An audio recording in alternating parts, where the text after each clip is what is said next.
Bonjour les amis, j'espère que vous allez bien. Je suis Pascal Tréfingui, on est à Bahia et aujourd'hui on va parler en particulier des Édomites.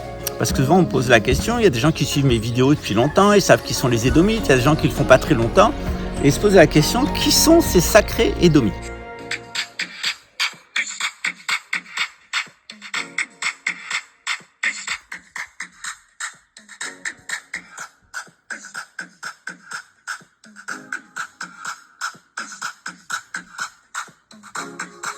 Jerusalém é meu lugar, lá quero morar.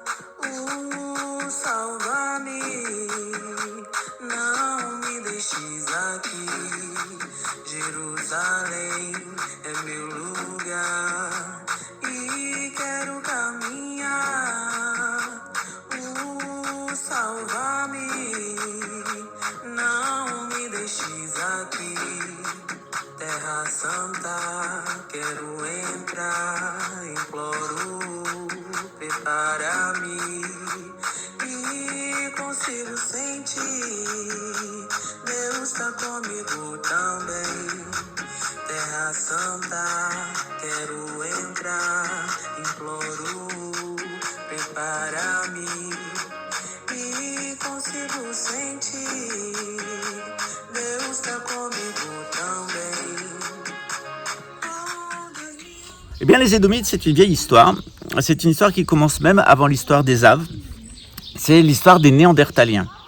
Peut-être vous l'ignorez, mais lorsque Noé est rentré dans l'arche de Noé, eh bien il est rentré avec sa famille, ils étaient 8 en tout, mais il y a une 9e personne qui est rentrée, qui était un animal à visage humain, à forme humaine, ce qu'on appelle dans le judaïsme un goy, c'est-à-dire un animal à forme humaine. Plus exactement, c'était un être chez qui dominaient les gènes néandertaliens. Il faut savoir que si on s'intéresse à la Bible, eh bien on s'aperçoit que l'histoire de l'être humain, c'est une histoire un peu rocambolesque, puisque Adam, il est tiré de la terre. Alors souvent, on a eu l'idée que Adam, il était tiré de la terre du sol, mais Adam pouvait être tiré aussi du sol, c'est-à-dire ça pouvait être un être local. Or, on a dans nos gènes, sapiens sapiens, on a d'autres espèces humaines qui ont disparu, notamment les Néandertaliens. Les Européens ont jusqu'à 4,5%, 4,7 je crois, de gènes néandertaliens. Ça varie selon les études. Il y a de très très bonnes études qui ont été faites sur les Néandertaliens, notamment par le professeur Raoult. Et on s'est aperçu que ce sont des peuples qui, parce qu'ils étaient peu, parce qu'ils étaient 50 000, coincés en Europe par la glaciation, ils sont devenus consanguins. Ils sont devenus extrêmement confus d'un point de vue mental à cause de la consanguinité. Ils se sont habitués à consommer des drogues extrêmement fortes pour susciter des états hallucinatoires. Et dans ces états hallucinatoires, eh bien, ils étaient dans leur grotte et puis ils imaginaient la chasse au gibier, en particulier au gros gibier. Donc au début, ils ont tué plutôt du mammouth, puis à la fin, ils se sont rabattus sur ce qui restait, c'est-à-dire les aurochs. Au début, c'était plutôt des charognards, des opportunistes, charognards qui attaquaient, qui mangeaient de la viande morte. Et puis petit à petit, ils ont compris qu'ils pouvaient faire tomber le bétail des ravins, enfin les animaux des ravins, et puis ensuite aller les chercher et les dévorer. Ils maîtrisaient d'ailleurs aussi le feu. Petit à petit, chez ces peuples-là, eh bien, les gènes se sont fixés. Et puis lorsqu'ils ont été confrontés aux Homo sapiens sapiens, qui étaient plus petits, plus intelligents et plus adaptés, et qui avaient un nerf vagal 70 fois plus évolué que le leur, eh bien, ils ont disparu, collectivement. Mais pendant les 400 000 ans où ils ont occupé l'Europe, eh bien, ils n'ont construit aucune civilisation. Ils n'ont construit rien de durable, aucune intelligence. Ils sont restés véritablement des hommes-animaux. Et c'est ces hommes-animaux qui sont rentrés dans l'Arche d'Alliance, enfin plutôt dans l'arche de Noé, et puis ensuite leurs gènes se sont mêlés évidemment avec ceux des êtres humains, certains en ont une plus grande concentration que d'autres, et puis il y a des premiers néandertaliens de ce type-là qui ont posé des problèmes entre l'Égypte et Israël, c'est ce qu'on appelle les 7 rois d'Édom. Ces 7 rois d'Édom, ils ont été une véritable plaie, ils étaient consanguins, ils étaient incestueux, ils étaient voleurs, ils étaient menteurs, ils étaient dans la confusion mentale. Ils étaient complètement ataviques et surtout ils étaient cannibales et extrêmement violents. Ils attaquaient les gens qui passaient pour les voler. Et donc Abraham, avec son neveu Lot, sont venus, puis avec les habitants de Sodome et Gomorrhe, eh bien, ils sont allés vaincre les 7 rois d'Édom qui ont été vaincus Mais Abraham n'a pas voulu du trésor des Édomites.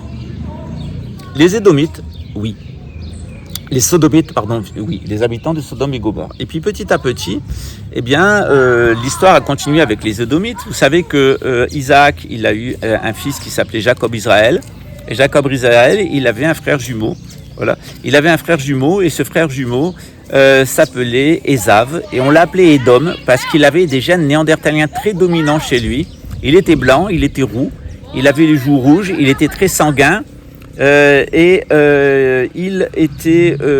attaquait les femmes de la famille. Il était complètement dans la confusion mentale et dans la colère.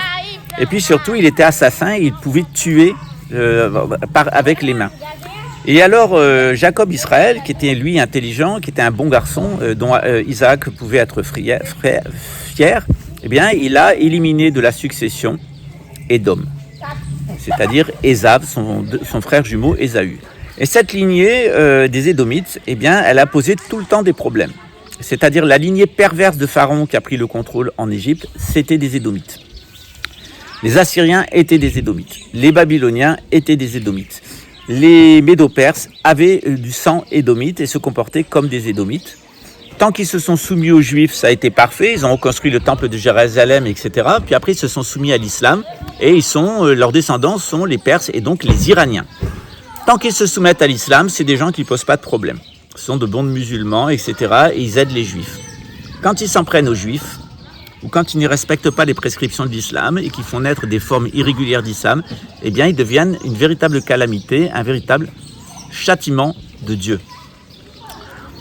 Et donc, à notre époque, on s'aperçoit que les peuples qui ont posé des problèmes, ce sont d'abord les Grecs, qui sont des descendants d'Ésav et d'Édom. Puis ça a été ensuite les Romains, et maintenant c'est à travers les Allemands, ces familles royales d'Allemagne, notamment les Saxe-Cobourg-Gotha. Ces gens-là ont pris le pouvoir en Angleterre, et c'est cette famille donc d'Édomites d'origine romaine et d'origine grecque qui gouvernent le monde occidental et qui ont réintroduit toutes leurs pratiques, c'est-à-dire la pédophilie, l'inceste dans ces grandes familles princières. C'est des incestueux et des pédophiles, vous voyez autour de la famille royale d'Angleterre. Ce sont des gens qui sont dans la confusion mentale, qui fabriquent des fausses religions, comme le New Age, ou comme la nouvelle religion du Vatican, le Chrislam. Et puis ce sont des gens qui sont colonisateurs, qui sont des gens qui aiment bien déposséder les autres, tuer les autres, et asservir les autres. Voilà. Et donc, à l'heure actuelle, eh bien, on arrive à la fin des 720 ans du pouvoir d'Édom, c'est-à-dire que ça a commencé avec Philippe le Bel en 1306, en France, et ça va finir en 2026 avec la fin des 720 ans de châtiment pour le crime de Philippe le Bel. En 1306, Philippe le Bel s'en est pris aux Juifs, qu'il a expulsé et qu'il a dépouillé, et qu'il a fait expulser et qu'il a dépouillé, et fait dépouiller, et il faudra 720 ans pour qu'un roi légitime de France revienne sur le trône. Ça sera le cas de Louis XX en novembre 2026. Voilà, on aura fermé la grande parenthèse de l'apostasie. Il faudra encore 3 ans et demi de gouvernement mondial des Édomites pour en finir, mais après être tombés en France, ils tomberont aussi en Israël, puisqu'il y aura la venue du Mashiach, et ils tomberont dans le monde entier grâce aux musulmans, grâce à Mahdi. Donc d'abord on aura le roi de France, ensuite on aura Mahdi, ensuite on aura le Mashiach, qui tuera le chef des Édomites, c'est-à-dire Harry d'Angleterre, qui est roux, qui est rouge, qui est sanguin, etc., qui a un problème sur le système vagal, qui est le premier pucé au monde et la première personne sous intelligence quantique artificielle. Voilà. Donc c'est fini pour eux en 2010. En attendant, il est bien évident qu'ils ont, à travers la colonisation, ces gens-là ont essaimé dans le monde entier. Et cette mentalité anglo-saxonne qu'on retrouve chez les nazis, chez les bolcheviks, dans le capitalisme boursier de la City of London, qu'on retrouve aussi ici chez Jair Bolsonaro, le nazi, et qu'on retrouve généralement dans cette idée de gouvernance mondiale avec Klaus Schwab, c'est des idées d'édomites. Les idées des édomites sont des gens qui sont consanguins, donc ils veulent de l'eugénisme, ils veulent contrôler complètement, que ce soit eux qui contrôlent leur génétique, parce qu'ils ne veulent pas disparaître, c'est un mécanisme naturel. Ils sont complètement dans la confusion mentale et ils veulent vous imposer le big data, l'intelligence artificielle, etc., une pensée artificielle. Et puis ce sont des gens qui sont complètement génocidaires, ce sont des assassins, et c'est même des gens qui ont des idées de vous faire manger de la viande humaine. Ils l'ont déjà fait à travers des injections, mais ils le font aussi à travers des excipients alimentaires. Par exemple, il y a un des excipients que vous utilisez, un exhausteur de goût, qui est de la viande humaine. Alors c'est de la viande humaine synthétique, bien entendu, mais ça reste de la viande humaine, comme dans certaines injections. Donc souvent, quand on est chrétien, croyant, on ne se rend pas compte qu'on mange de la chair humaine. Et de la chair humaine vraie ou synthétique, qu'on la mange à travers des médicaments, qu'on la mange à travers des aliments, des exhausteurs de goût. Des boissons comme Monster, comme Red Bull, etc., Coca-Cola, non, mais Monster, Red Bull, il y a toute une liste que j'ai donnée sur le groupe WhatsApp d'aliments où il y a cet exhausteur de goût qui est fait à partir de la viande humaine synthétique. Dans le cadre ici de l'épidémie de Covid, moi j'ai opposé la clause religieuse en disant que on doit m'apporter la preuve que dans les traitements qu'on me donne, il n'y a aucun tissu humain, sinon je n'en prendrai pas. C'est pour ça que je refuse aussi les transfusions sanguines. J'ai jamais donné mon sang et je ne veux pas recevoir de sang. Voilà. Il y a des substituts, on peut recevoir de l'eau de mer, etc. et d'autres produits, du sang synthétique. Voilà. Donc dans ce contexte-là, il faut bien comprendre qu'on arrive au raid final des Édomites, c'est-à-dire que les Édomites maintenant sont désespérés, ils veulent absolument survivre et ils vont essayer de s'incruster. C'est-à-dire que avec la disparition du système, l'écroulement du système, il y a déjà des Édomites qui ont essayé de rentrer dans les communautés de croyants pour en prendre le contrôle. Ils ont pris le contrôle du judaïsme, ils ont pris le contrôle à travers les Lubavitch et à travers les sionistes, ils ont pris le contrôle du christianisme avec le protestantisme, et puis ils ont pris le contrôle de l'orthodoxie et maintenant du catholicisme. Et puis ces gens-là, ils veulent prendre le contrôle entier du monde. Voilà. Donc ils essayent aussi de prendre le contrôle de l'islam avec des gens comme Mohamed Ben Salman et son projet de néon. Sauf que toutes ces tentatives de contrôle, elles vont échouer. Les Édomites ne triomphent jamais. Alors bien sûr, ils gagnent des batailles, ils vous font des ennuis, ils violent vos gosses, ils vous droguent, ils essayent de vous tuer, de vous déposséder, etc. Nous, on a vécu ça sur notre éco-village et c'est typique des Édomites. Mais au final, on a la certitude de Dieu qu'ils ne parviendront pas à leur fin. C'est-à-dire qu'au final, ils seront détruits. Et puis, pour les villes d'Édomites, par exemple la ville de Sodome, qui était une ville d'Édomites, il y a aussi des châtiments un petit peu particuliers. C'était aussi le cas de Babel, c'était aussi le cas de Ninive. En règle générale, Dieu envoie des messagers, qui sont des étrangers, comme dans le cas de Sodome, et puis ils vont rentrer dans la ville pour avertir des calamités qui vont arriver. Quand je suis arrivé à Luxembourg, j'ai eu plusieurs visions. J'ai averti le grand-duc, l'évêché, et j'ai été entendu par la police parce que j'ai eu un certain nombre de visions prophétiques qui concernaient Luxembourg, qui m'ont inquiété, je voulais en partir tout de suite. Et puis j'ai cherché dans tout ce que je pouvais chercher à Luxembourg et j'ai vu que ce que j'avais vu confirmait des prophéties traditionnelles. Et donc je pensais qu'il était de mon devoir d'en affirmer à certaines personnes. J'ai informé Camille aussi, qui était un édomite mais catholique, du grand danger qu'il courait, et il n'a pas voulu m'écouter. Et en règle générale, les édomites, ils ne veulent pas m'écouter. Ils ne veulent pas écouter les gens qui leur annoncent les prophéties, ils ne veulent pas écouter les prophètes, ils persécutent les prophètes et ils les tuent. Et le jour où les prophètes décident de sortir de ces villes-là et de battre la poussière de leurs pieds, ces villes sont détruites par Dieu. Ça a été le cas de Babel, ça a été le cas de Sodome et de Gomorrhe. Une seule ville n'a pas échappé à la destruction, c'est Ninive, parce que Dieu y a envoyé le prophète Jérémie. Et les gens de Ninive ont écouté Jérémie et se sont repentis, ont demandé pardon à Dieu, et Dieu a sauvé Ninive pendant un certain temps. Puis finalement, Ninive a été détruite par les Babyloniens, qui étaient eux-mêmes des Édomites. Donc il faut faire très attention de ne pas se moquer des prophéties. Et dernièrement, Klaus Schwab et Sadhguru ont dit que les prophéties étaient une offense à l'intelligence humaine, que ça ne les concernait pas. Je leur souhaite bonne chance, parce que pour eux, pour ces gens-là, ça se joue juste avec le critère chance. C'est-à-dire que ces gens-là n'ont aucune intelligence, et ces gens-là n'ont pas d'intuition, et ces gens-là n'ont pas d'intelligence et d'intellect, ces gens-là n'ont pas d'intuition, ils n'ont qu'un instinct de survie. Et généralement, leur instinct de survie, il est complètement faussé, ils sont détraqués par leur système vagal, et pour eux, tout se résume à une question de chance. Et pour eux, la vie n'est qu'un défi, un défi de domination, et pour eux, la vie n'est pas ce présent que nous a fait Dieu pour nous faire réaliser qui il est. Le Coran nous le dit, j'étais un trésor caché, je voulais être connu. Ces gens-là ne sont pas intéressés par connaître Dieu, ils ne le connaîtront jamais parce que ça ne les intéresse pas. Et leur survie ne tient qu'à un petit peu de chance. Pour l'instant, ça tient à 4% des gènes. Mais je pense que dans l'ère du Verseau, principalement, et avec les progrès de la génétique, on va pouvoir vraiment utiliser les nanotechnologies, les thérapies géniques, etc. pour se débarrasser de nos gènes édomites. Pourquoi ? Parce que ces gènes, ils sont impliqués dans la consommation de lait. Ce sont des gens qui sont profondément malades. Le lait, c'est quand même un fluide corporel de vache qui est très toxique, très malsain. Je vous déconseille de boire du lait. Le calcium du lait d'ailleurs vous décalcifie et le lait engendre des graves pathologies mentales, que ce soit sous la forme du fromage, sous la forme du beurre ou sous la forme du lait pur. C'est vraiment un aliment extrêmement toxique, le lait de vache. La viande de vache aussi, c'est un élément toxique. On peut en prendre un tout petit peu de temps en temps pour s'alimenter quand on n'a pas le choix, mais c'est vraiment une viande qu'il faut éviter. C'est ce que nous dit la Bible. La Bible nous dit qu'on doit manger du mouton, on doit manger de la chèvre et de tous les autres animaux, sauf le porc.